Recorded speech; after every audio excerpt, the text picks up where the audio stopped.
नई दिल्ली में भारत और फिनलैंड के बीच द्विपक्षीय संबंधों को मजबूत करने की दिशा में एक महत्वपूर्ण कदम उठाया गया।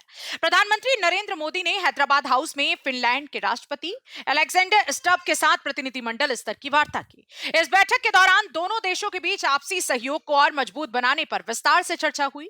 वार्ता में व्यापार, निवेश, तकनीक, शिक्षा, हरित ऊर्जा और नवाचार जैसे कई अहम क्षेत्रों पर बातचीत की गई। दोनों नेताओं ने इस बात पर जोर दिया कि भारत और फिनलैंड के बीच साझेदारी को नई ऊंचाइयों तक ले जाने के लिए मिलकर काम किया जाएगा।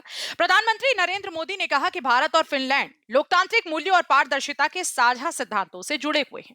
उन्होंने यह भी कहा कि दोनों देशों के बीच आर्थिक और तकनीकी सहयोग की अपार संभावनाएं हैं। वहीं फिनलैंड के राष्ट्रपति अलेक्जेंडर स्टब ने भारत की तेजी से बढ़ती अर्थव्यवस्था और वैश्विक भूमिका की सराहना की।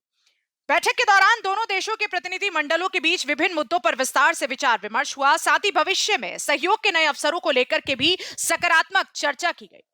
इस दौरान भारत और फिनलैंड के बीच कई क्षेत्रों में सहयोग को और आगे बढ़ाने के लिए सहमति भी जताई गई। अधिकारियों का मानना है कि इस मुलाकात से दोनों देशों के संबंधों को नई मजबूती मिलेगी और वैश्विक मंच पर भी दोनों देश मिलकर के काम कर सकेंगे।